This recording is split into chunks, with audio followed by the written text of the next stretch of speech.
Thank you.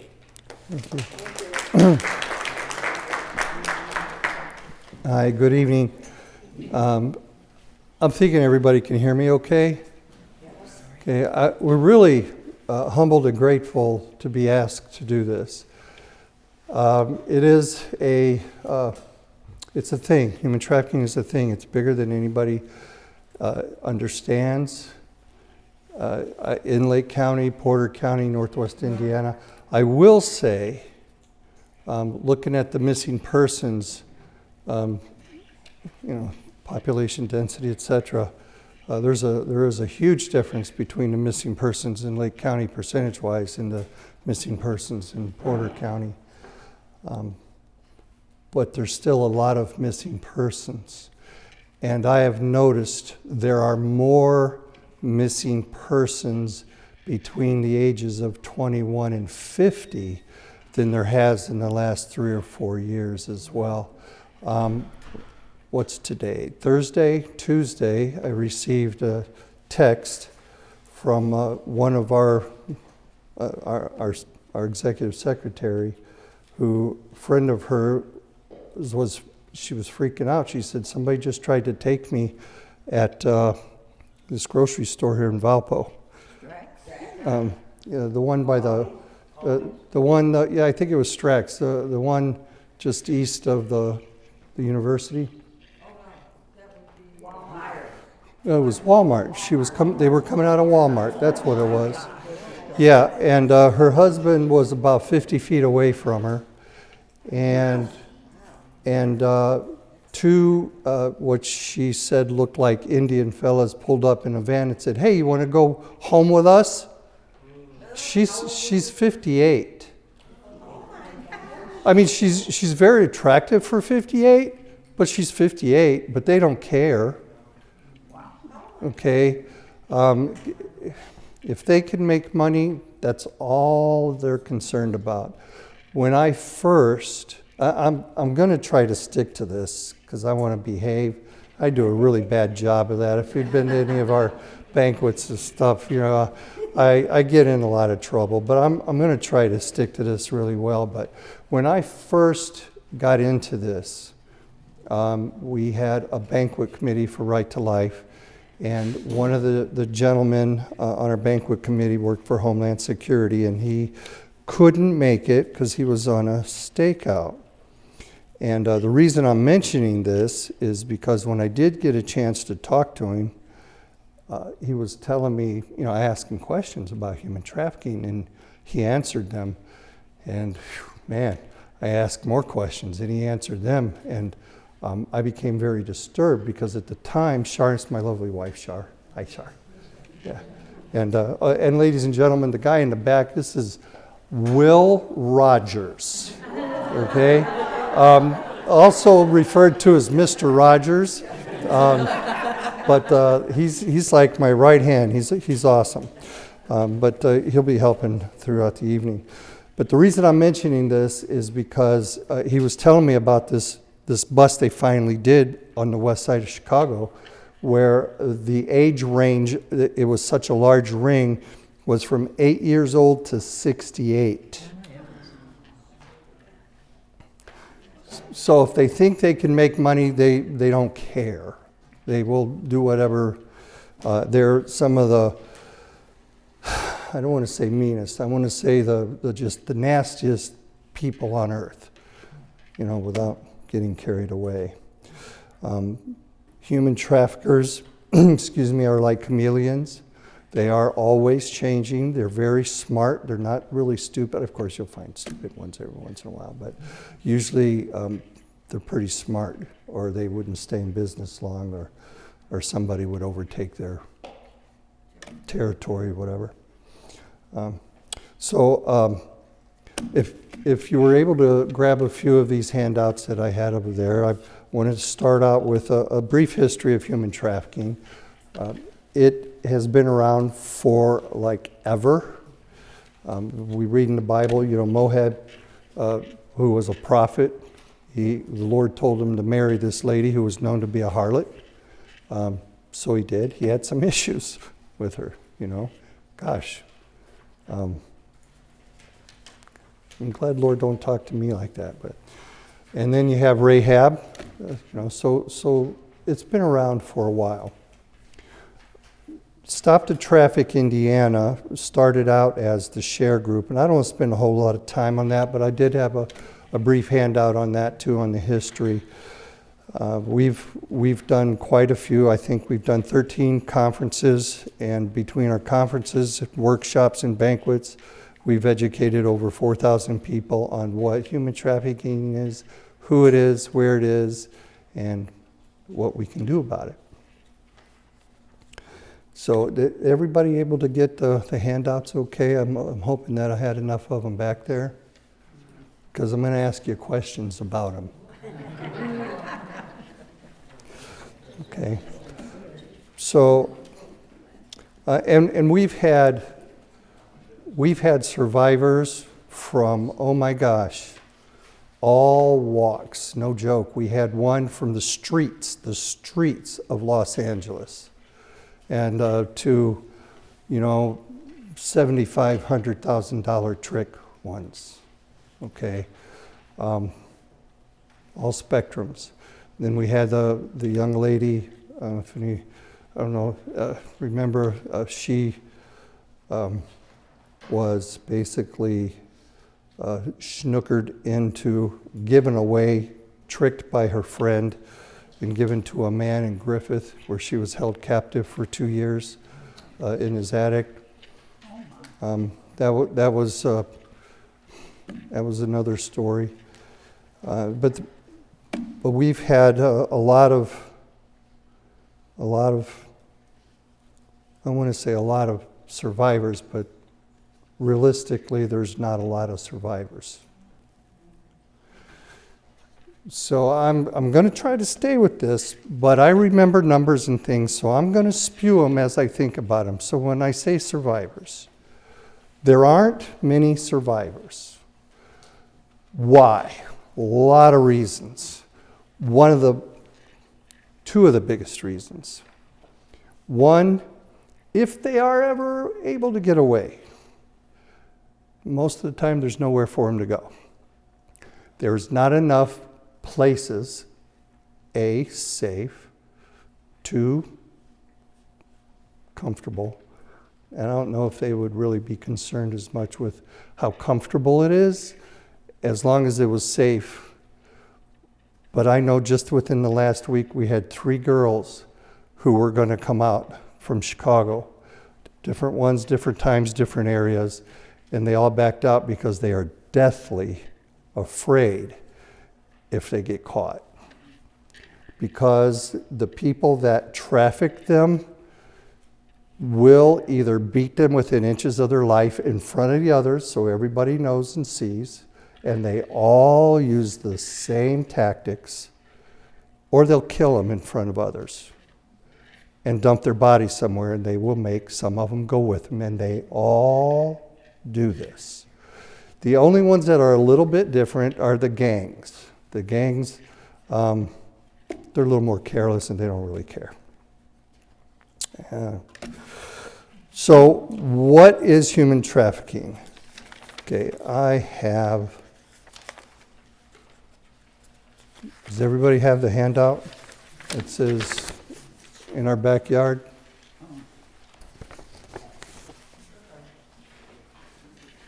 Because, does anybody have this? Yeah. So, what is human trafficking? If you don't mind, can you tell us what that number 1 says human trafficking is? Human trafficking, also known as trafficking in persons, is a crime that involves compelling or coercing a person to provide labor or services or to engage in commercial sex acts. Coercion can be subtle or overt, physical or psychological. Exploitation of a minor for commercial sex is human trafficking, regardless of whether any force or any form of force, fraud, or coercion was used. Labor trafficking is a form of modern-day slavery in which individuals perform labor or services through the use of a force, fraud, or coercion. It includes situations of debt bondage, forced labor, and involuntary child labor. anybody understand that?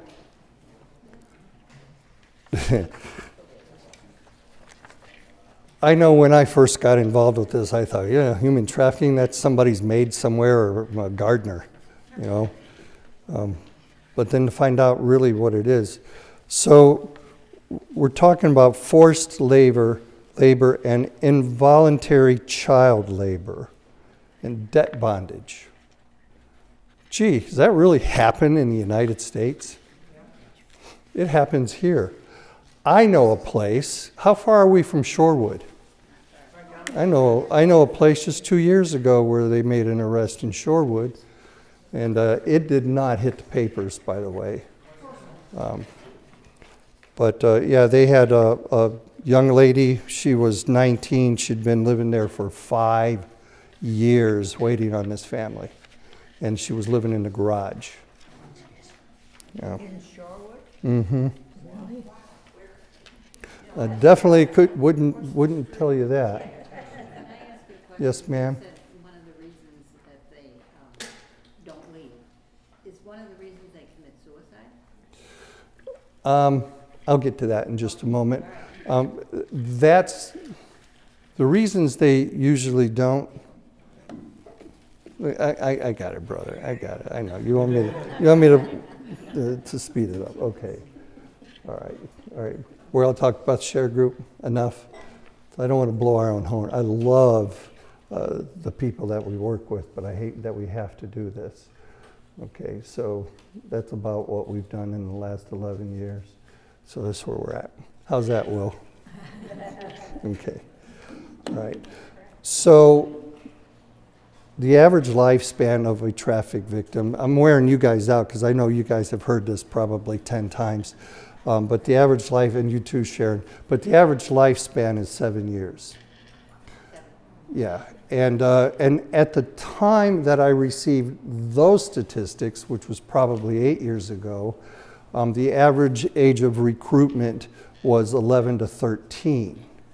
And so if I'm going to say young lady, because in the United States, 85% of the sex trade is female. If a young lady is taken in, coerced, recruited, groomed, whatever, at 13, she's usually dead by the time she's 20. And the cause of death is usually either homicide or suicide. Homicide, they'll hunt her down and kill her, or OD her, or whatever. Suicide, because if you're a young person like that and you're doing this for a while, and it's like, oh my gosh, you see somebody that looks like they're 35 and they're actually 22, and you're like, oh my gosh, is that going to be? I'm not doing that, and they'll check out. And so that reminds me of Aubrey. So I'm going to give the story of Aubrey, the first survivor that I had ever met, Aubrey Lloyd. The gentleman, police officer who was at our conference a week ago, Saturday, said that Aubrey, when she left here, Aubrey is the one who gave the Indiana State Police most of their curriculum to teach human trafficking with the Indiana State Police. By the way, it's because of the Indiana State Police I'm still doing this. My story was that we'd done this for a little while. We got involved. I partnered with a certain person of a different organization. We had a conference in Michigan City. It was our third or fourth conference. And just to let you know that human trafficking can happen anywhere here. I mean, it can happen anywhere. Anywhere there's a phone or a laptop, you can have it. So at this Michigan City one, the mayor couldn't make it. There was a national mayor's conference, and his understudy, they call it under mayor. I don't remember the gentleman's name, and he was going to come in his stead. And he said, I don't understand why we have to do that. We don't have a problem with trafficking here in Michigan City. And I'm thinking, you're Michigan City, And I've already spoke with people from the cable news network and different things like, oh yeah, I go down on the dock. I see them all the time. They're out there, 5 o'clock in the morning. And so I'm like, okay, so I just noted that. As the good Lord would have it, at the conference, when we were coming in the morning, the gentleman came in and introduced himself to me as my friends from Operation Restoring Innocence was coming in, who has all of the hardware to find missing persons. They found my granddaughter.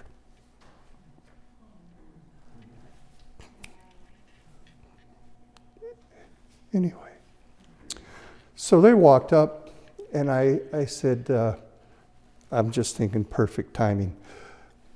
I said, hey, Carlos, can you get me a girl? I need a girl like right now. I need a girl right now. And this guy's standing right here. And I already talked to him, and I already told him about this guy, so he knew exactly what I was doing. He said, sure. So he just pulled out his phone. He said, whatever her name was, she can be here in 15 minutes. And he showed me and showed him. He's like, what's this? I said, he's got a hooker coming. She'll be here in 15 minutes. I said, hey, get one for this guy. So he went over there, got another one, like 10, 15 minutes. I'm like, now let me think, 10 or 15 minutes, and we're sitting right in the middle pretty much of Michigan City. They're probably here in Michigan City. And he said, point well taken. So we had partnered with a certain person, and that certain person did not treat people the same way did she. I'm just going to say, and I don't really care where the chips fall, I'm going to do things by the way I was taught, try to adhere by the Bible for the most part, and try to treat people right. And in doing so, for all the years I've been able to do this, I have a lot of friends. And anybody know Cheryl Werner? Okay. So Cheryl Werner, she helped me put this one together, and Michael Velasco. Anybody know? Okay, so both of those guys were there. And we had 50 more people than we had RSVPs. I like RSVPs. I'm not comfortable. I'm not going to say I don't like. But I'm not comfortable with walk-ins because it creates problems. And this was one of them. We had 50 more, and we only had food for like 110. And there was 50 more people. So I asked Cheryl and Mike, I said, well, could you guys figure out, Cheryl, you know the place? We were at the Young People's Theater Group, if anybody's familiar with that, the old Elston Middle School, I think it is. And I said, get us something to shore it up, and I'll pay at the end of the day. And they said, fine, it's no good. So long story short, the person that I had partnered with, she said, I didn't okay that. Well, I respect that, I understand that, but you didn't okay any of this. I did all this. And right there, it just, and the way she was talking to other people, I thought, maybe, good Lord, this is my out. Maybe you don't want me doing this because I'm not doing this with her. And I thought to partner, I'm already letting the cat out of the bag a little bit, with a doctor. It's a doctor. I mean, the doctor knows a lot of people. I mean, don't get me in trouble. It's just, her God and my God are different gods, and she conducts herself a little different. So long story short, I resigned from doing everything the end of that month. I wasn't going to do anything with human trafficking because I thought, well, the good Lord's pairing me with a doctor, man. A lot of people, money. I mean, man, we'll really have a big fight here. Most of the people I called on her behalf, never mind, I'm going to get myself in a lot of trouble. It didn't work out well. And New Year's Eve, I got a call from a fella named Brooks Johnson from the Indiana State Police, and he says, hey, my name is Brooks Johnson, and I'm the new head of the multi-state task unit for the Indiana State Police, and I want to know if you guys are still doing those conferences that you were handing, because I was invited to a symposium at the federal building, and they were there, and he said, you guys still do those? So that was on that flyer, and I'm like, sure.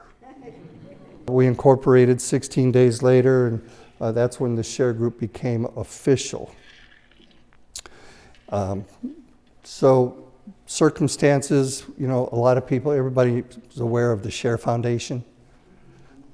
There's a lot of people confusing us, and I didn't feel really comfortable taking money from people who was sending us money, and the check would say the Share Foundation, and I would have to send it back because I don't want their money. They need their money. It's a great organization, and you know, I take all the money I can get, and I probably should have thought a little bit more about that in the beginning, but we didn't. So we thought about rebranding, and long story short, we shut that one down. We started this one up, and we thought, you know, we needed an organization with trafficking in the name, so that's kind of why we are where we're at. Okay. Anybody have any questions so far? Okay. So did I didn't quite answer your question on suicide, did I? Well, you will. Okay. But I mean, I've got a lot of things that I want to say. Okay. All right. So I'll go one further for you. Aubrey Lloyd. Great person. She was trafficked in Colorado. One day she was sitting on the front porch with their drug dealer. Everybody has a drug dealer. Okay. And people were out and they were sitting on the porch and they got along well. And he looked at her and he said, "I'm just going to tell you, Aubrey, you need to pack it up and get out of here and go to your grandmother's house. Don't go home, go to your grandmother's house. And if you don't, I'm going to tell whoever their traffic guy was that you're the narc." And I mean it. And it scared her. And she knew he meant business, and she went to her grandma's house. She got out. And she would visit mom and dad, but things at home wasn't real good. That's why she was gone to begin with. But she had a 15-year-old sister, Sarah. And she'd tell mom and dad, "Please, don't let her dress like that." You know, and I know she's going to that part of town. Please don't let her go to that part of town. She ended up missing. Aubrey told me she knew enough people. They tracked her to Las Vegas, to Los Angeles, to Oregon. And she said, when we found her, she was 20 feet from me and I didn't even recognize her. They brought her home and she said, "I tried to tell my mom and dad to let her stay with me and grandma. We're going to have it, but please be patient with her." And it didn't work out well, and Sarah took her own life. So Aubrey created a home called Sarah's House in Colorado. She now works with the Pentagon. She works with people in the Pentagon, out of the Pentagon, Washington, D.C., ICE, a lot of federal people, nationally and internationally, which I was kind of blown away because I didn't know that. Does anybody remember the serial killer Van? Everybody know about? He killed 7 women, you know, at the hotels in Hammond. Okay, well, when she was helping us here, they found one of the bodies right on the other side of the fence from her house. And she said, "That's too close for me, I'm moving." So that's when she went to Indianapolis and started her venture west. But the suicide is a big thing. Yeah, so who do we think is being trafficked? I mean, how many people you think wake up one morning and says, "Oh man, I think I'll go to work for free," or "Sex trafficking sounds like a pretty good business," you know? So, not many, right? Did anybody get one of these?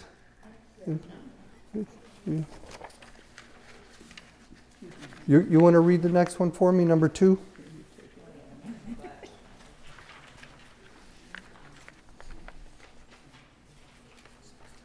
Being trafficked. Yes, ma'am. There is no single profile of a trafficking victim. Victims of human trafficking can be anyone, regardless of race, color, national origin, disability, religion, age, gender, sexual orientation, gender identity, socioeconomic status, education level, or citizenship status. But as is the case, marginalized communities and other vulnerable individuals, including children in the child welfare system, or children who have been involved in the juvenile justice system, runaway and homeless youth, unaccompanied children, persons who do not have lawful immigration status in the United States, Black people and other people of color, American Indians, Alaskan Natives, Native Hawaiians, Pacific Islanders, and other indigenous peoples of North America, lesbian, gay, bisexual, transgender, queer and intersex, LGBTQ, and individuals, migrant laborers, persons with disabilities, and individuals with substance use disorder. So, Did we leave anybody out? no. It can literally be anybody from anywhere, any background, any time, any place. And I know, so you have recruiting and you have grooming. There's a little difference in there. Yeah, I'll get there in a minute, but I want to finish this first. Okay. So where do you think the best place for human trafficking is? I've heard that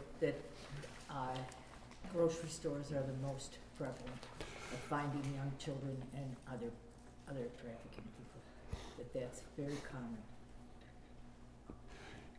It doesn't say. You know, I that never- here, but I never have- really- I've been to another group. I've heard so much and seen so much. I normally wouldn't really have put as much emphasis on it, but I mean, it's a fact. It's a fact. The 58-year-old woman, okay? I know myself. I went to make a bank deposit at Strax on 61st, and I came out, and there was a girl there. I knew she was trafficked. I looked at her. She was crying, man, and the tattoos that was on her is indicative only of somebody who's been trafficked. And she was a mess. And so I slowed down because I knew somebody'd be watching her. And I said, "Are you all right?" And she shook her head no. And I said, "Are you being trafficked?" And it was like, oh my gosh, somebody knows. And then the floods really started. I said, "Listen to me." And I kept walking. I said, "We're being watched, right?" She shook her head, yeah. And I said, 1-800-YOU-TELL-US. The letter U, tell us. 1-800-YOU-TELL-US. I said it probably 20 times as I was walking because I know that goes locally to Chicago and they will dispatch somebody locally with the local information. I'm just, I don't get in trouble again, but local law enforcement is not equipped for the most part to handle these. At least it wasn't at that time. I think they're a little bit more or a little bit better trained now than they were, 3 or 4 years ago when this happened, I hope. But I also know when we've done the law enforcement training, which was being instructed by the FBI and Homeland Security and the people that do the boots on the ground stuff, all the police jurisdictions around here engaged except for Merrillville, okay? And they just happen to have the worst place in the county, with all the hotels there, and I'm not apologizing. I know the people, 911 calls. I mean, you guys can check out the 911 calls there. I mean, they're just... Excuse me, but you know where another place is those water parks. Water parks are great for pedophiles to and scope out young children. Yeah. Well, I only have a limited amount of time, but anywhere there's children, Right. okay? Okay. So, young lady, would you mind reading number 3 for us? This one? Yes, ma'am. Where is human trafficking? Victims can be found in legal and illegal labor industries, including child care, elder care, and drug trade, message parlors, nail and hair salons, restaurants, hotels, factories, and farms. In some cases, victims are hidden behind doors in domestic servitude in a home. Others are in circumstances in exotic dance clubs, factories, and restaurants. Victims can be exploited for commercial sex or numerous contexts, including on the street, in illicit message parlors, cantinas, brothels, and other escort services and online advertising. Trafficking situations can be found across the United States. It's basically anywhere. So, who are traffickers? Any ideas? Drug cartels are the biggest. Absolutely, absolutely. I get a real bad feeling in my stomach when you mention drug cartels, only because they have a lot to do with your migrant workers as well as the moving of DCSF workers and the moving of all of those children that came over the border and nobody knew where they were. There were two cartels that was in charge of the moving of those children. That's not just me saying this. We had 5 whistleblowers from the federal government, and that was Tara Rodas who was saying that, and you can find her on YouTube where she'll tell you the same thing. It's horrible. Now, I will tell you, I know a lot of things, and what I will tell you, almost overnight, when the administrations changed, a lot of things changed like really quick.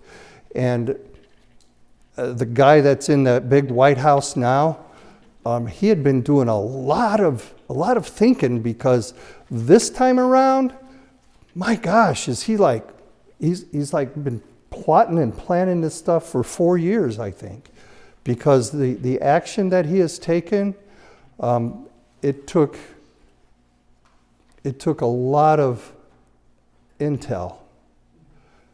They started a new task force just recently, the last couple of days. But he put an executive order in 2020 before he left the White House in January for human trafficking. We already had planned on enforcing it, and then hoping the next administration would. Yeah, good luck with that. I'm just going to throw this out there too. The worst place in the United States for pedophilic human trafficking, and I can't say it enough, is Washington, D.C. Okay, and those are not my statistics. I think those you can pull up from Polaris Project, or what is the other one? It's Angel Center. Now I think is the new one that's been in the Traffic Victims Protection Act. So has anybody heard of Congressman Chris Smith? Congressman Chris Smith, I really like the guy for a couple reasons. One, I know him to be, in my belief, the hardest working congressman in Washington, D.C., because my son has lived there 20-something years, and we visited there a lot. And every time I would go by his office, his light in his office would be on, and even at 1 o'clock in the morning. Well, it could be a cleaning person. It could be, but I remember one time when I was talking to the young lady who puts together the worldwide trafficking in persons report for the UN. She works out of his office, and she was saying, oh yeah, he was here till like 2 o'clock in the morning last night. I'm like, well, it's nice to know somebody works around here. But his name's Chris Smith. He's the former executive director of New Jersey for Life also. But he's been in there a long time, and he drafted the very first anti-trafficking legislation nationally for this country in the Trafficking and Victims Act. Every so often they have to reauthorize it, and they reauthorized it in 2005. And I think April of this year they just did another comprehensive one, and every time they do it, they add something really good to it. In 2015 was the first time they added that the trafficking of minors cannot be prosecuted. So that was kind of a long time waiting. But Who do you have in Indiana that does this? You're talking about that fights for, as far as their, not very many. However, there are plenty who, if they really saw the urgency, but a lot of the colleagues, from what I hear, tell them, well, it's not as big a thing. It's more up towards Chicago and Cleveland, and I don't know if they really believe that, but I will tell you that I'm a little disheartened because I think Indiana should be doing more. I can't tell you the last time we've had prosecutions. I mean, real prosecutions. It was before COVID. You've got some cases pending, and it's hard to convict. I get it, because you have to have the victims. But I mean, the ones that were arrested here, about a year and a half ago, here in Winfield and Crown Point, that was all part of these young ladies are all part of the Chinese mafia out of Chicago, and they're not going to talk. Because I heard this was a crossroad of Indiana. This is where we have the main trafficking because of the problem. Well, right here is it's a real busy place, but you think about it, okay? It's a trafficker's haven right here. You've got Pittsburgh. You come straight through here, I-80. You can take I-80. You can go up to Detroit. You can go into Chicago. You can go to Milwaukee. You can go cross country. You've got Cleveland here. You've got Detroit. They swap like car dealers do. Car dealers, they'll swap 10 or 12 cars, every other month to keep the inventory moving. Well, they do the exact same thing. And yeah, in this area, one person is worth $250,000 a year to their trafficker. Oh my gosh. So that's why a lot of drug dealers quit dealing drugs and they deal in people. Because, they don't have to go looking for new dope. Route 49 was a big one. Pardon me? Route 49 is supposed to be a big area of trafficking. I'm not as familiar. I can tell you, I know anywhere you see the truck stops, there's a problem. And this new law they got, there's a new law. It's a cool law. It's great that they got them, but there's nothing that happens if they don't enforce them. So, maybe you guys can work on that. I think it's on your agenda, right? Human trafficking. Yeah, no, to put some teeth into that truck stop law. So there's judiciary committees that are really tough, and the Prosecutors Association of Indiana are really tough. They always try to come up with the worst case scenario and try to protect people's right to. Well, you can't force them to go. No, they're afraid to go. So it's better the devil you know than Yeah. safe haven. Well, I get it, and that's, I haven't conveyed that to anybody yet, but, but I did convey the fact that they fear for their life. So, and they're told if you, and usually not very long after they're taken into the corral, if you ever think about leaving me, like I said, they'll make an example. They'll find somebody who's the lowest earner and beat them within. I heard somebody say, "Oh, they beat this girl. My first day in there, they beat this girl, and her eye was popping out of her head. We thought she was going to die." And he took her to the emergency room, and next thing you know, 2 hours later, she came back with a patch over her eye. And I'm like, "Well, I'm surprised they even took her to the hospital." But they'll do that, and they'll say, "You ever do this? You try to leave, I'll do this to you." And like most of them, this day and age, most are not recruited, most are groomed. And there's a reason for that. Why do you think, what's the reason? Anybody know the reason they want to groom instead of just go recruiting? So they learn to be, learn that this Passive. is acceptable. they want to know who their parents are. They want to know where they live. They want to know if they've got little sisters. They want to, because if you do this to me, I'll go get your little sister, Patty, or your mama. And they have been known to do it in the past. I mean, it's one of the worst things. I don't know. I'm sure there's probably something worse out there, but if there is, I don't really want to know about it. So for the sake of time, I know it's running on us here. Does anybody have any more questions on that one? So how do you stop it? How do you Well, stop it?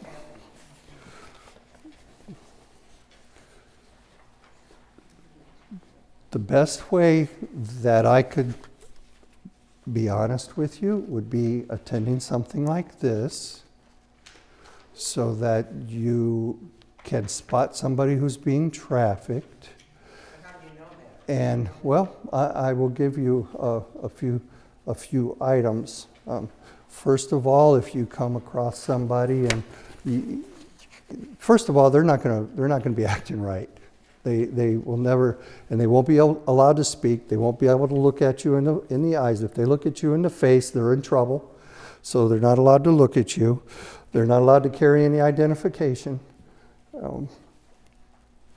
And a lot of times they will be taking direction from somebody, and they won't say much. They'll just do what they're told. So.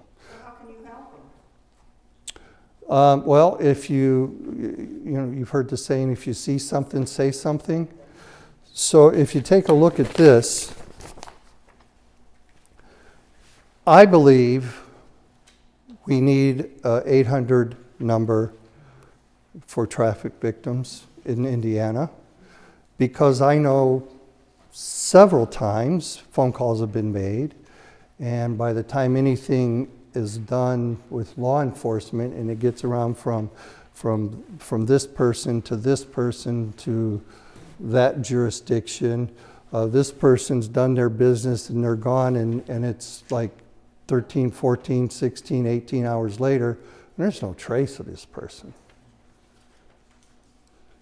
So, however, not all police jurisdictions are that way. One of our board members spotted somebody at a speedway on Calumet Avenue in Hammond, and she was engaging him for just money for a sandwich. She was waiting on her ride, and he said, "Are you all right?" And she's like, "Yeah." And so he just looked at all the indicators, and he went and called the cops, and the cops came and they talked to her, and she's like, "If you can get me out of here, I'll go right now." I'm not saying you'll get that lucky all the time, but and I know another instance at one of the pilots, not too far from here, very similar. But so these numbers, I have to say, call the police. You have to call the police. Yes, sir. I think what she's asking, and what I'm asking, is how do we recognize a sign from these people that they're in trouble? Okay? Is that in the works, and you're not telling us any of that? Okay. All this other So that's a great question. out the window. But the straight up answer is you won't. You won't be able, because somebody's usually always watching them. So I don't know if you've seen the hand sign thing on the airport. This is it. It's usually like this. That means help me, I'm being trafficked. Help me. But how many people know that? What's this hand signal on the screen? Yeah. They're Yeah. being watched all the time. I didn't know that. Their trafficker knows that signal too, so. Well, it's all indicative. What I'm saying is, they're not going to scream when they want to scream. They're not going to yell when they want to yell. They're not, because they fear for their life or the life of somebody else. Absolutely right. You know, so Is that a hand signal? that was the very first. That was Nice somehow, you know? yeah. Well, that was the first signal they came out with I need help. See, but now they've changed it. I'm not sure why, and I don't know. Somebody decided to change it. But I know I seen the little girl in the airport, and she's like going, "Help me." It was a commercial. You know, I think it was put together by Homeland Security. So, Do they teach these kids in school? no, but they should. We've presented things age appropriately. People are afraid to touch it. It's too ugly. That's why the same reason that a lot of people don't want to come to our conferences, because they won't. I've heard people say, well, I want to be able to sleep at night. Okay? Well, our conferences aren't that graphic, but listen to me. If you got kids, grandkids, neighbors, you need to get here, because it can be any. Hey, my granddaughter got taken. And it just so happened I was working with these guys from Morrison Security, who Sean Morrison, Cook County Commissioner, before he was Commissioner, owned Morrison Securities. He, out of his own pocket, created this thing. He had his guys rescue girls, kind of a lot like Basil Baz. If anybody's heard of Basil Baz, he's going to be our speaker. The #1 child rescuer on the planet, unequivocally. He's going to be our speaker at our banquet. We've moved to January. We're also going to have training. His organization is going to train vetted people how to rescue children.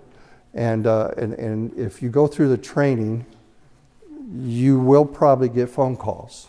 So, but these guys are the real deal. If you Google them, I don't know if you can still find it on the internet, but I did. He's the guy that pulled Saddam Hussein's head up out of the silo. His first name's Basil, B-A-Z-Z-E-L. His last name's Baz, B-A-Z. Yeah, I should have brought more. I had a whole lowdown on him I should have brought. It'll knock your socks off. This guy's former Army Ranger, Green Beret, CIA Special Ops, mercenary, you name it, this guy has done it. But he started the Association for the Recovery of Children in 1993. Was he the one on Sound of Freedom? No, that movie was based on the exploits of Tim Ballard. Okay, he was the one that arrested the kids. Yeah, I'm going to be careful there. Wasn't it a true story? Okay, I'm just going to tell you what I know factually, because I have very close friends who have spent time with the Underground Railroad, Tim Ballard's organization. Didn't have a whole lot of good things to say about Tim Ballard, which disturbed me, okay, because I know OAR is a really good organization. They did end up getting rid of him, okay, I'll just say that.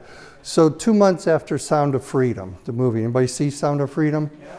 Okay, so Shar and I bought the theater out. It packed it. We resold all the tickets. So ironically, we had the opportunity to meet Jim Caviezel 2 months afterwards in Florida, and we had some time to spend and talk.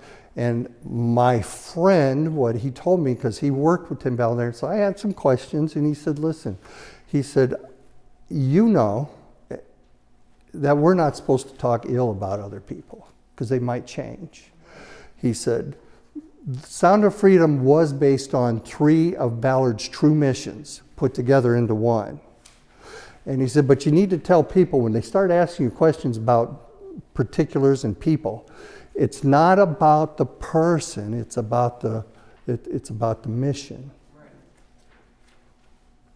You know, And I totally get it.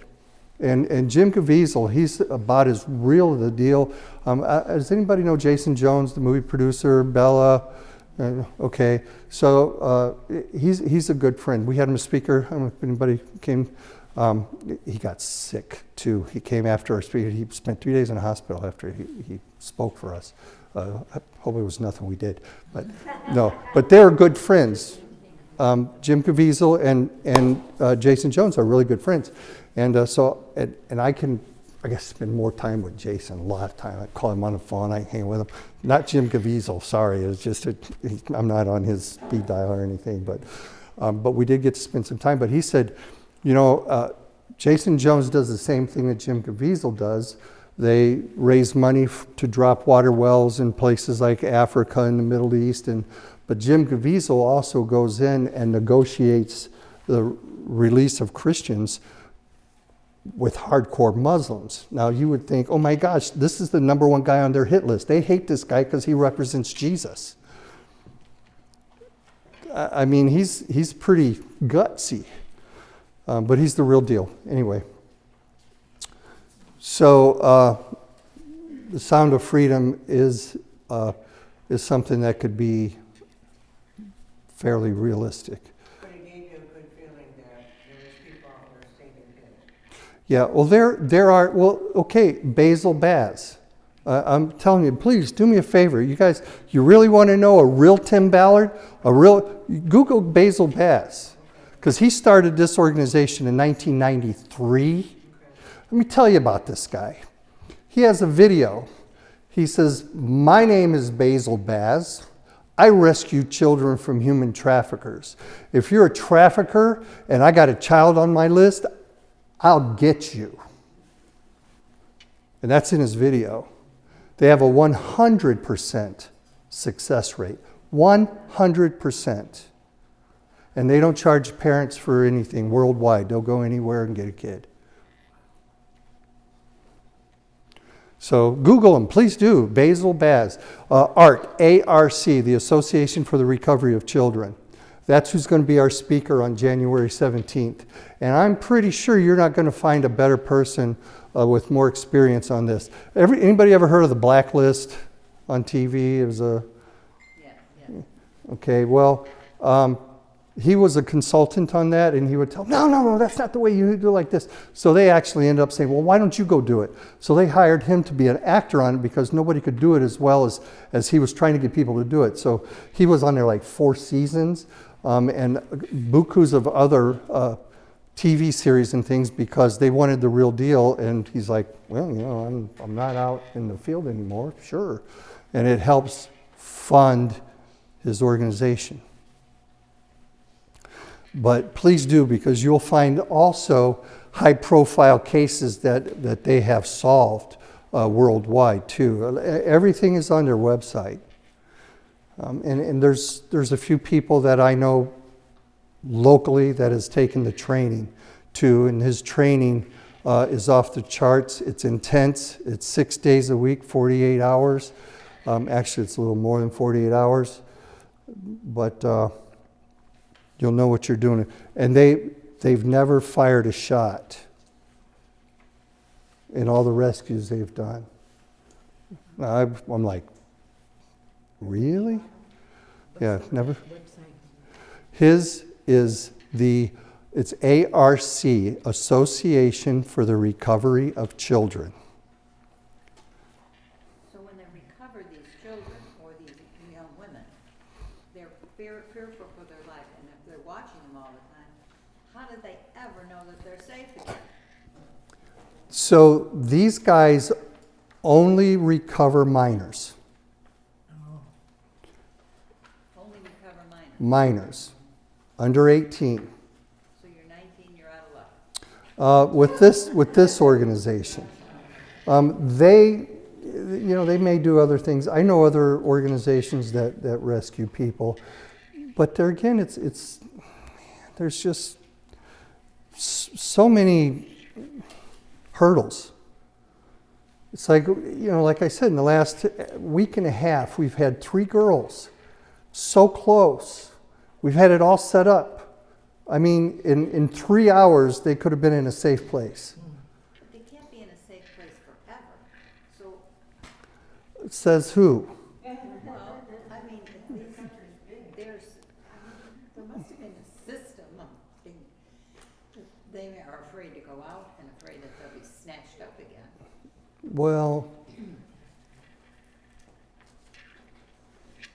if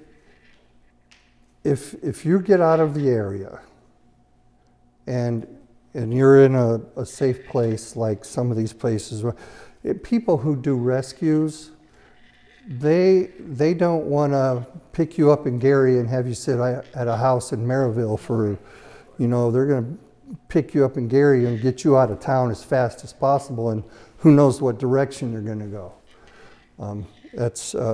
So we're fortunate enough. We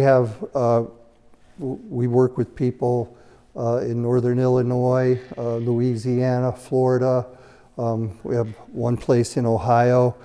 So if one place isn't available, you can call everybody, and sometimes you get lucky.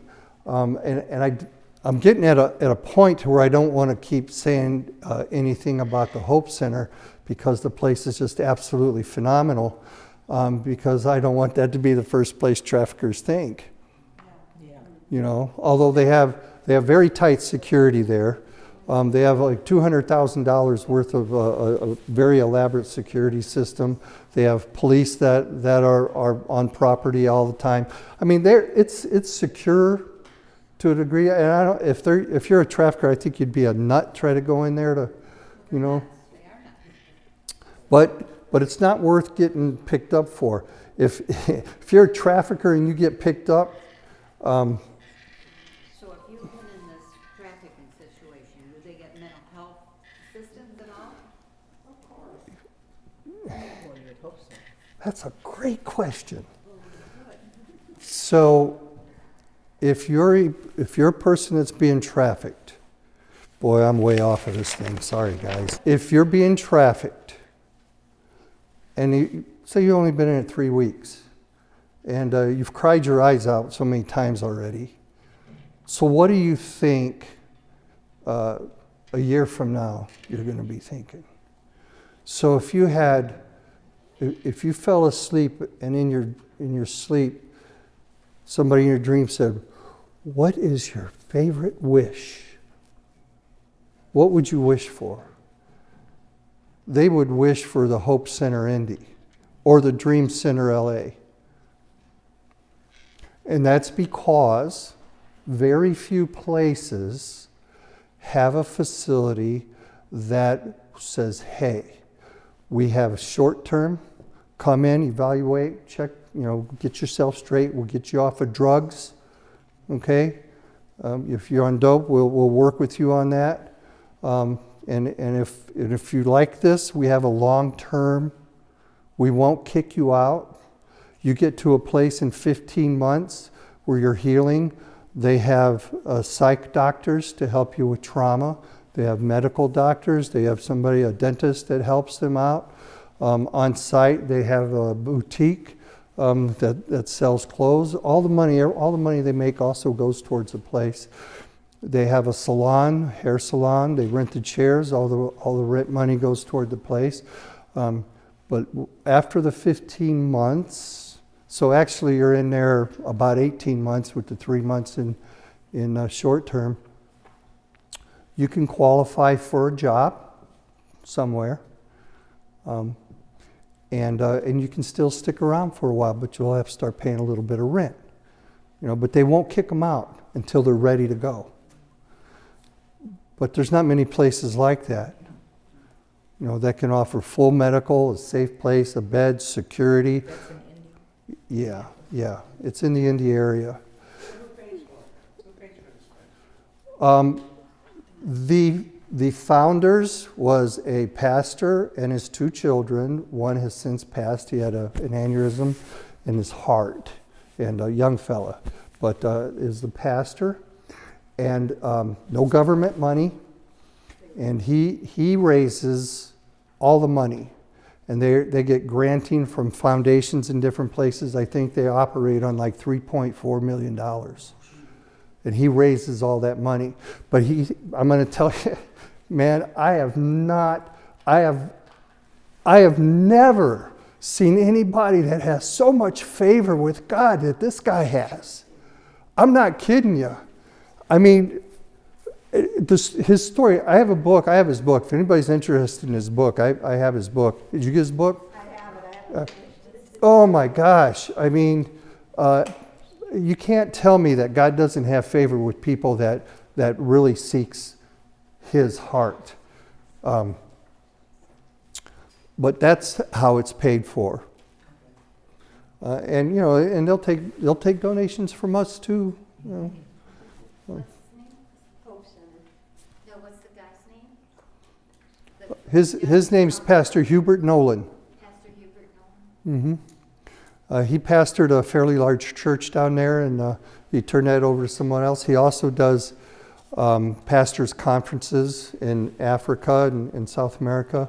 He's been doing this for 40 years, 30 years. So can I ask a question? So back to like if a girl does get away, how much effort do these traffickers put into trying to retrieve somebody that gets away? I can't imagine that it's worth their effort to put, worth it to them to put too much effort in it, when it'd probably be easier to just pick up another person.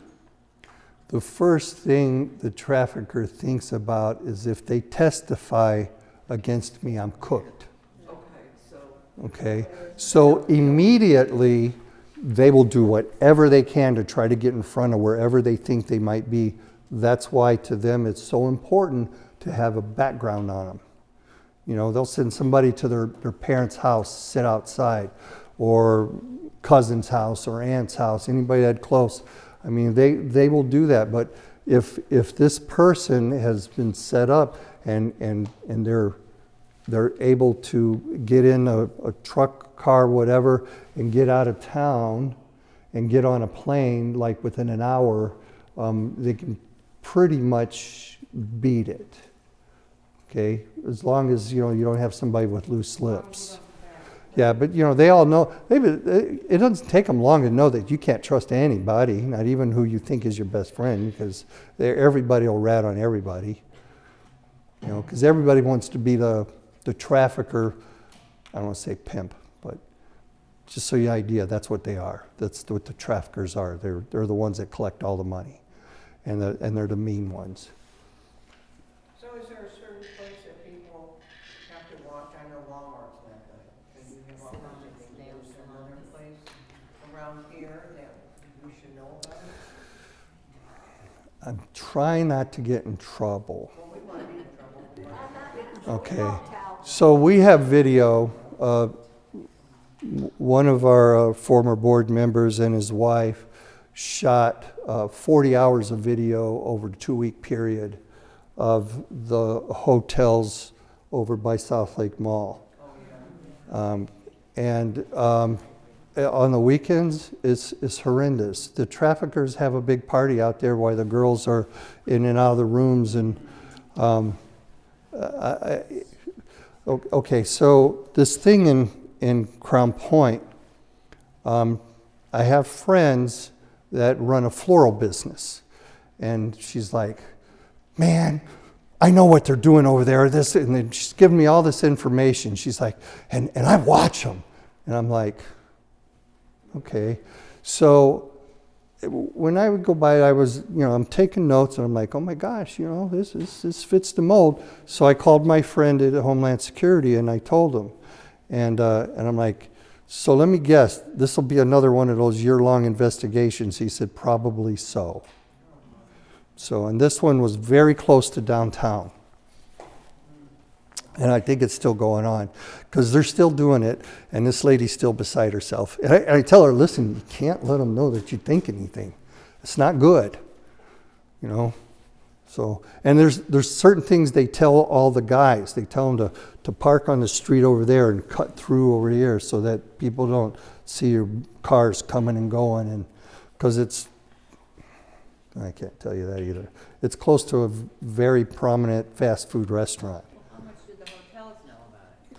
They all know about it. Okay, so they're willing to have that go on in their hotel. My friend David runs an HVAC company, and he put in most of the HVAC and all the new remodeling, all them hotels, and they all just revamped a few years back.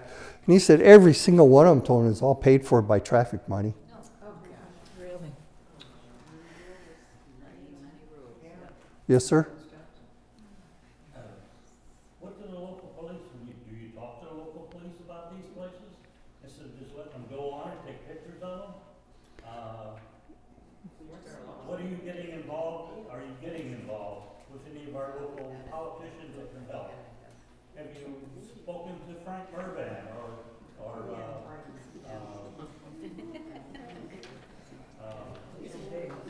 Are you familiar with the term sticky wicket? Sticky wicket, what do you mean? So to answer your question, yes, we've been to all the police jurisdictions. Their hands are tied unless they have evidence to do something. Okay, you can call them and say, hey man, I've got video of these girls and guys going in and out, but unless you have video of what's going on in there, you don't have anything. Unless one of them girls is willing to talk. Yeah, so you got a guy here, I know Frank Mervan would be interested in promoting some sort of legislation to get some sort of task force going in this area, okay, to help that. So would Charbonneau for the state, all right? He would be very interested in that also, okay? Well, if I'm not mistaken, Contact these people and talk to them and get them to do something legislatively, okay? Then you're gonna just they're all fully aware. blocks all the time, all over again. You know, this Yeah. has been going on, not just recently, this has been going on Yes, sir. forever, okay? Yes, sir. This was going on when I was in service in Italy, in the Pompeii, that got buried by Well, back then, okay? This is, it even happened in the Promised Land it's gonna go on with Rahab. until you do something about it. Well, they're all aware. And I'll even tell you that Frank Mervan has had extensive talks with Dr. Gopal. Okay, Dr. Gopal runs the Safe Coalition for Human Rights, and they've done a lot of talk. I don't really know if Congress really wants to do anything. I mean, because if you want to stop human trafficking, if you really want to stop human trafficking, then you bust the Johns and then you crack the traffickers. And when you put them in jail, you don't let them out for a very long time. Okay? So if you hit them from both sides, you dry it up. Right. And that seems like a pretty easy task, okay, for such a horrid thing. Why aren't they doing it? Because there's not enough money to put enough cops out there to do it all. Well, that'll be one of their excuses. But The public isn't being made aware of this because we've only got about 3 or 4 or 5 owners of the media in this country anymore. We don't have local newspapers anymore. You don't have That's local true. reporters to report this kind of stuff in a daily newspaper that people can read. social media Social is media is yeah, but you know, when you're talking about a subject like this, social media will travel like a wildfire. Trust me. Things could happen like right now within 200 miles of here, and within 10 minutes I'll be getting because everybody, if you're involved in the fight somehow, you're the first people to go, hey, look what I just got this, and it's a good thing because then the news gets out. Like, hey, look for this van with this license plate. This is this color. This guy was driving it. Such and such. It's like there's, you know, when I talk, I think about girls that are not with us anymore. So I know about a month ago, a young lady from Cherville was being groomed by a fellow in Africa. She was 13. And he got her to take pictures and told her he was going to show them to her mom and everybody, and she committed suicide. She lived in Cherville. It was just about a month and a half ago. And there's others. But this touches home. And if this doesn't touch home to you, God bless you. Because it hurts to know that somebody had lost their life because of something like this.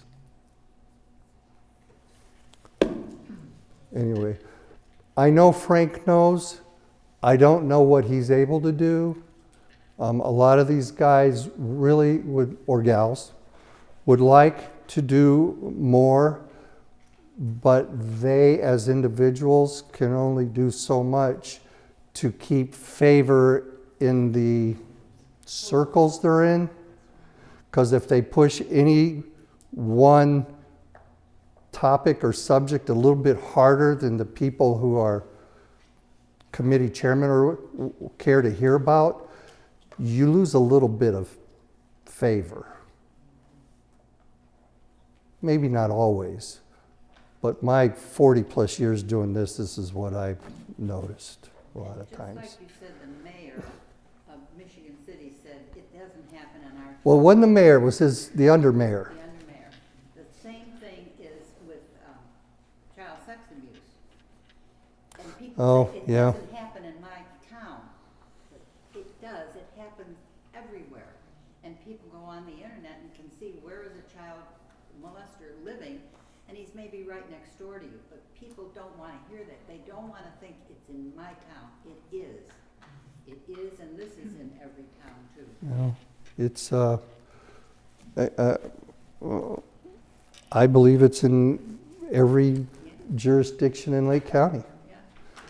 Listen, I've only been doing this 11 years. In the 11 years, I've seen police officers get arrested for it. I've seen judges get arrested for it.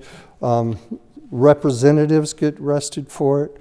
The 7-Eleven clerks. I mean, there's nobody. Women, doctors. I know a lady, she worked for a doctor. He invited her his house in Illinois. She went over there, and next thing you know, he wouldn't let her leave for 3 weeks.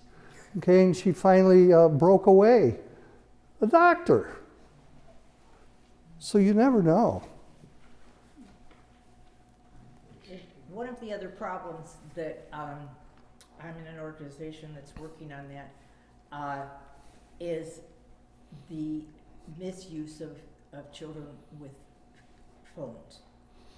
And the phone problem is much bigger than anything any people know, that too many parents are allowing their children to have these phones, and the traffickers are getting to them through phone Yes. messages and everything like that. And a lot So of if I had kids at home, they wouldn't have a phone before they were 16, and then they would have a phone that I would be on their plan, Right. and I would know everything that goes on there.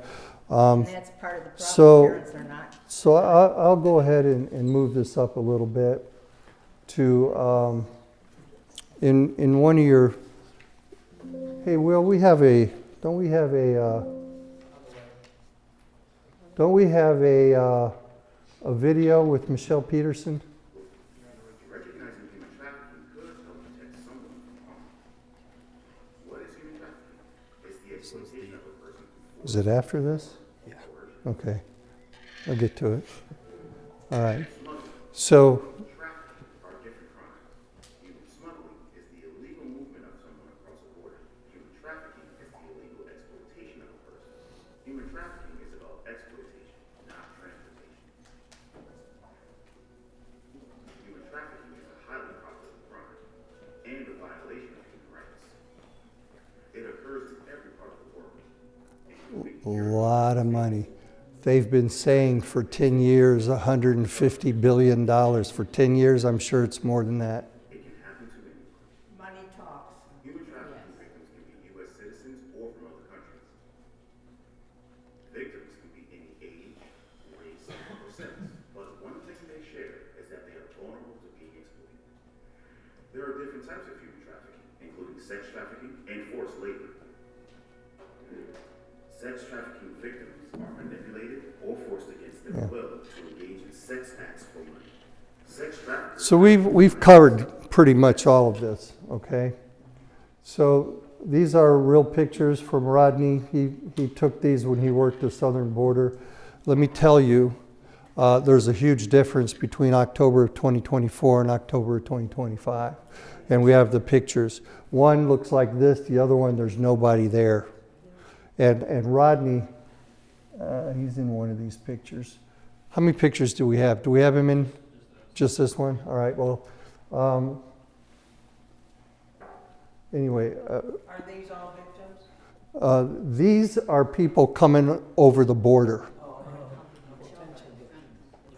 Yeah, well, you know, a lot of the kids, I'm going to get into that. That's a meeting for another day. Did anybody here go to any of our conferences with the whistleblowers? Yeah. Yeah, St. Mike's. Yeah, well, we had 2 of them. One we had 5 and the other one we had 3. And I mean, that was the place you wanted to ask those questions. So, yeah. Okay. So, the recruiting and grooming thing. So, normally, you're a person who is a recruiter is usually a person who has been groomed and they've been in it for a while and they're like, what can I do to stop this?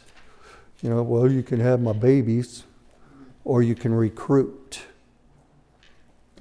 But, and then the recruiter grooms. So it's like Ghislaine Maxwell. Yes, she was a groomer. Yes. Recruiter. She was both. Okay, so, yeah.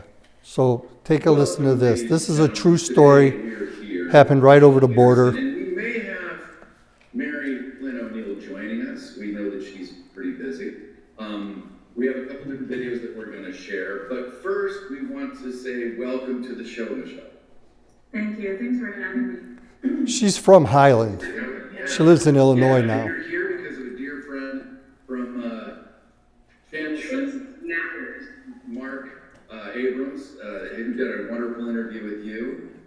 And also you've done an interview with LT from End We Know. And yeah, he did such a bang-up job on his intro that we're going to roll that shortly as well. So why don't we roll that, and then we can dig in a little bit. Maybe Mary will show up as well. So guys, here's the intro that LT did in May of 2024. So we're just gonna. She's gonna tell you about it. It's not very long, but they did get the first grooming law in the nation. And what she's talking about there, which a lot of people don't understand, everything is relevant.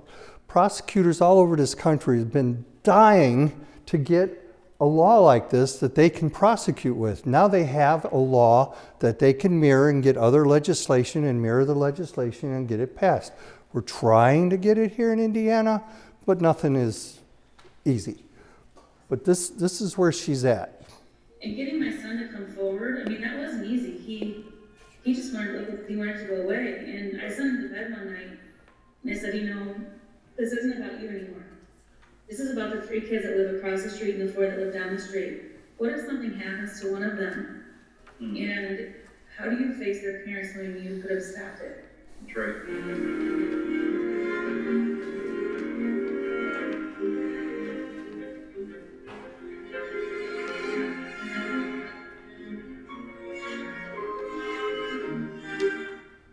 Folks, as you know, we are under attack. Our children are being groomed at young ages, and Michelle Peterson had enough. It was happening in her family, and she is making waves across our country, making changes. She's an American mother, tired of being the silent majority, fierce defender of God-given rights, Christian values, and children. And she, with her son, was an unfortunate victim of grooming by a high school teacher. She fought for justice for her son and other children. She brought the first, to date, only grooming conviction in the United States. And she's working on model legislation for all 50 states to get a grooming law in place. You don't want to miss this interview. It is absolutely amazing.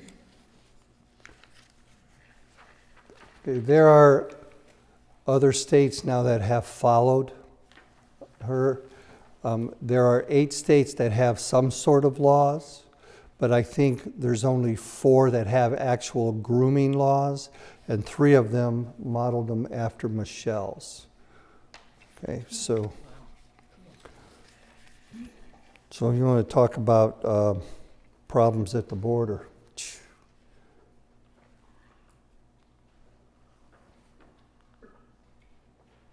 First to reveal that 8 individuals from Tajikistan were nabbed by ICE after the FBI. I just want to talk about the borders. People talk about, oh, it's about immigration. You guys are not loving. You know, you're supposed to be loving everybody. Those people are hurting. They're refugees. You know what? We have our own problems right now. Let's get this place shaped up first and then do it right like they did when my wife here came over on the boat and had to stay at Rikers Island or wherever, and you know, somebody had to pay $10,000 to sponsor her and guarantee all of their adults that came over here. They had to guarantee they had a job and a place to live. What about those people?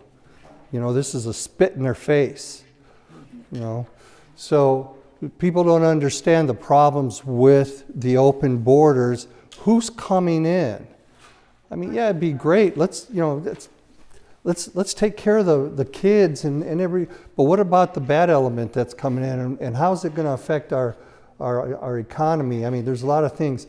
They weren't just coming in Mexico, they were coming in from Canada too. Alerted them to the fact that they had crossed the border into the United States, been released by federal authorities, and within the country were suspected of working for ISIS. Since then, former Homeland Security officials have told the Post that they're concerned that the Biden administration isn't taking enough action to address this threat. One of those actions could be raising an alarm to the public about the threats of terrorism in the United States. There's an alert system for this, but it has last been updated in March 2023 about domestic violent extremism surrounding elections. That has since expired. In recent months, there have been a number of other cases of individuals who have had alleged terror ties or who have been listed on the terror watch list being released into the country and later being nabbed by federal authorities after spending a lengthy period of time in the United States. This includes a member of Al-Shabaab who made his way across the southern border in California. In March 2023, nearly a year later, ICE had discovered that he was on the terror watch list for bond making and made an arrest in Minnesota. In addition to cases like that, FBI Director Chris Wray has raised several I think we get the idea. So we've covered pretty much everything on here. Another thing I wanted to mention is, missing persons. I don't know if anybody was able to pick up one of the sheets that had the missing persons on it.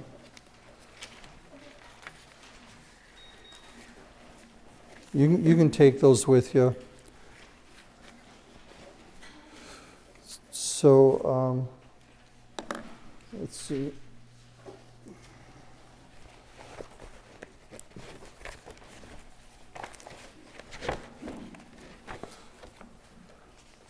So I just did this today. These statistics are from the Indiana State Police 2 days ago.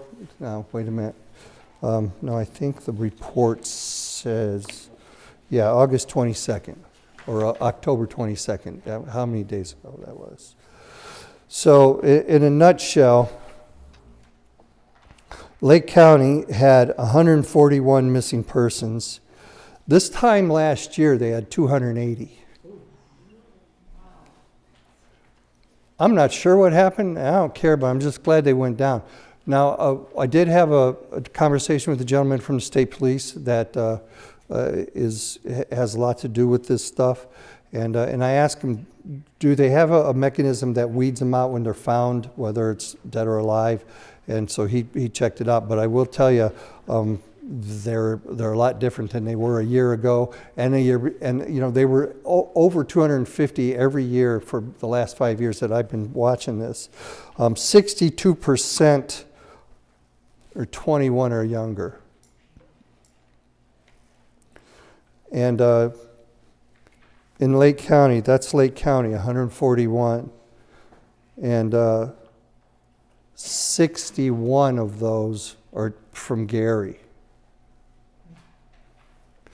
And 46 are from Hammond. Now, Porter County, you guys did pretty good. I don't know if you have, but you have nine people on the missing persons. And why is that? Are they traffic people? Well, all we know is they're missing. And let me see. Porter, the town Porter and Portage, there's 2 21 and under and 1 adult. Porter County as a whole, another 2 under 21 and 4 adults that are missing. Now, when I say adults, that's just over 21, so I don't know. But I will tell you that they don't care if they think they can get. Listen, you guys from Valpo. Some of you guys from Valpo, right? Okay. There's a few guys that have a small task force, and they try to work with the police department, and they're all over the pedophiles out here. So if you're a pedophile and you're living out here, thank God for these guys. But that might be a reason there's not a big issue out this way. Michigan City has problems. I didn't do Michigan City or LaPorte because the numbers would go back up, and you guys are like right in the middle. So, yeah. So is it our local police that are on top of it? Or the state? I don't want to say they're not. I would like to say they're engaged, but I know from the only jurisdictions that I know in my experience in 11 years I've been doing this that are a little more proactive is Hammond, East Chicago, Cherville, but they don't have a whole lot of action there. But East Chicago is the most proactive, and it's because we work with them. We know what they're doing. I wish this other one that's by I-65 would pick up on it, because there's a big problem there. And when I saw that girl at Strax,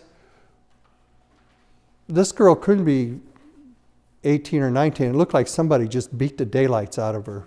I mean, her makeup was all smeared. I mean, and the guys that she's reporting to, giving money to, they don't care. She's holding her stomach. I'm like, there was nothing I could do. If I call the police, I already know, somebody's watching and there's going to be a problem there. Am I equipped to deal with the problem? Not really. I could take her inside, but she'd probably fight me. I mean, there's... Well, say something. Did you call you should have called the police, but I know in Maryville they don't care, right? I made my phone call, but by the time I left her, say here, and I got to my car where my wife was, I turned around and she was gone. Okay, so I know she was being watched. You already know that because I asked her, "Are you being watched?" And she couldn't really talk, but she was just. Well, so they let her be around that way to solicit people? She just got dropped off. To solicit somebody? No, she just got dropped off from being with whoever she was with. Yeah, so,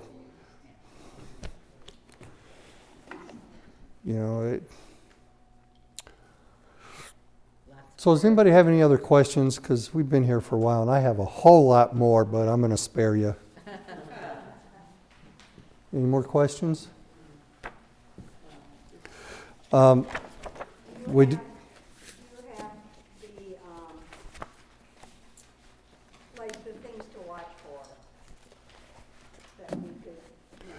We have this on our website, and our website is, Will, what's our website? StopTheTraffickIndiana.org. I got to get him engaged somehow here. Yeah. Yeah. And if you like the website, you can thank Will, he built it. So, Traffickindiana.org. no, that information, I was trying to figure out how much of this stuff I'm going to bring and put on the, I mean, I could have brought a book, but you can go on the website. Also on our website, you can email us if you have any questions. And if we don't know the answer, we will get you the answers. Even if you pick up these, people, the traffickers, how is the rate of prosecution pretty low? If you can get an arrest and you can get a trafficked person to testify, there's a really good chance that person will go away for at least 10 years. And it depends on, because in Indiana, these are all federal prosecutions. The state don't prosecute them, they're federal. It's a federal crime. They don't take them across state lines? It's a federal crime. I mean, because every single case that I've been privy to has been prosecuted out of the federal building in Hammond or South Bend. And when I first started doing this for like the first 5 or 6 years, John Maciasek, he did all of them. And he taught at our conferences, he taught police officers how to collect evidence on a traffic scene. So if you collect the evidence and you know what you're looking for, this is why all these cops should have come to this thing. Because if you know how to collect the evidence, we put these guys away. And again, it's been a while, but I mean, I could tell you about court cases that I've been able to sit in that just it's textbooks, just like they told you. It's exactly like they tell you. When's your next conference for regular people?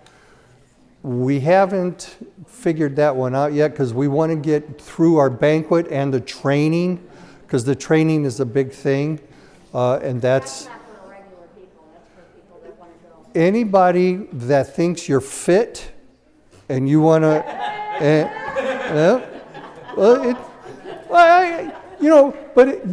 but you could go on the ARC website and say, hey, you know what, I'm this, that, or the other. Could I? Because I'm not saying you have to be able to do 100 push-ups and all that stuff. Okay, but you do need to be able to muster the training. I have not done it, but I plan on doing it. So if you have to be vetted. So, and usually this has to be done no closer than 3 weeks out. We should have more human traffic, if you're being trafficked in all the public bathrooms, the number, and there should be more of them. There should be posters in the stores. And how do we get that to happen? Yes, ma'am? We passed a law. Not for the stores in the private, but for all gas stations, I guess it's private. Yeah. But gas stations, welcome centers, across the state, so they'll be posted. Yeah. Oh, really? We should all be on the insides of the back install doors. Yeah, where, yeah. You know. Well, they could do more than we required, but we said two. So, Oh, really? That's good. yeah, I doubt they'll do more than required, but. There we go. So this is Basil Baz. He's going to be your speaker on the thing. Yes. Awesome. Thanks, Will. Yep. Did